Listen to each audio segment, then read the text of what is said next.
Il est 6h12, Alexandre Lemaire.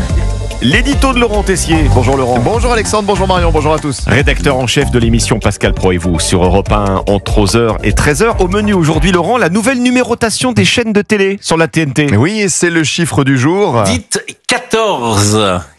Au revoir la 16, vous retrouvez CNews sur le canal 14 de votre télévision. Il faut appuyer 14 sur votre télécommande, un chiffre qui parle tout de suite. Plusieurs références nous viennent. Léon XIV, Oui, il était à la mode avec Johan Cruyff qui portait le numéro 14 avec Louis XIV. Également, donc il y a beaucoup de... C'est un chiffre porte-bonheur, je le sens comme cela. Et ces derniers jours, avec le changement annoncé, les chaînes notamment d'infos ont fait leur promotion avec un message. Toujours premier sur l'info et désormais Sur le canal 14. 14.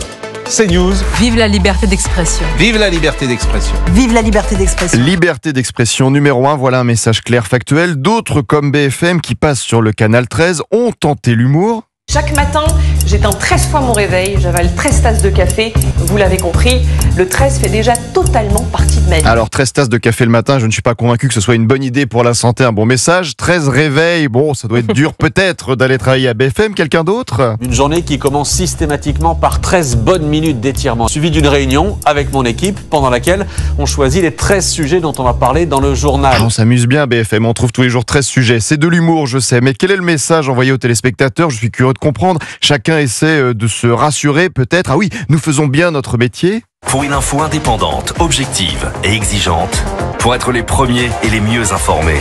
Faites le 13. Être les mieux informés, je m'interroge parce que le week-end dernier, dans la nuit de samedi à dimanche, lors des violences après la victoire du PSG, alors que les forces de l'ordre étaient attaquées par des milliers d'énergumènes dans la capitale, voilà ce qui était dit. Il y a une très bonne ambiance dans les rues de Paris. Et absolument, elles font du bien ces images. Et quand on est numéro 1 des chaînes info comme CNews, cela crée de la jalousie. On cherche à déstabiliser l'adversaire par tous les moyens, à le décrédibiliser. LCI passe sur le canal 15 et dans sa campagne, elle montre un livreur qui veut déposer un colis au siège. Oui. Bonjour, je viens pour livrer un colis de fake news. Oh là non, pas la bonne adresse. Désolé.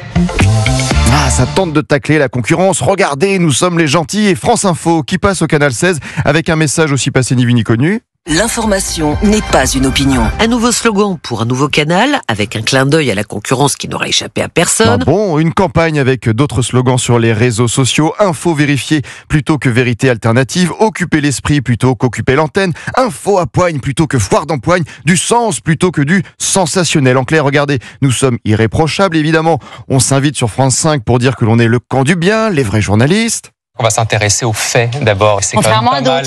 On se contente pas de faire 3-4 thèmes dans la journée. Nous, par exemple, ce matin, dans la matinale, on a traité 20 thèmes différents, sans parti pris, des faits, de l'analyse, du décryptage. C'est pas mal de revenir en fait aux fondamentaux de ce que c'est que le journalisme et l'info en continu. L'information n'est pas une opinion, sans parti pris. Mais c'est bien sûr France Info, le service public, que nous avons pu entendre ce genre de questions à la députée européenne Sarah Knafo au sujet du ministre de l'Intérieur Bruno Retailleau. Est-ce que Bruno Retailleau, selon vous, est-ce qu'il est islamophobe? Et je vais même aller plus loin, est-ce qu'il est raciste en fait? CNews et première chaîne info, tous les moyens sont bons pour l'attaquer. Pas besoin d'inventer des slogans, de dire regardez qui nous sommes les gentils, nous vous disons la vérité, pas les autres. Le public n'est pas dupe, un simple message suffit. Mais on reste plus que jamais Numéro 1 des chaînes info. Numéro 1. Numéro 1, CNews. Vive la liberté d'expression. Alors désormais pour la liberté d'expression pour CNews. CNews, c'est 14, c'est facile à retenir. Voilà, 14. Merci Laurent Tessier. Rendez-vous tout à l'heure. Pascal Pro et vous.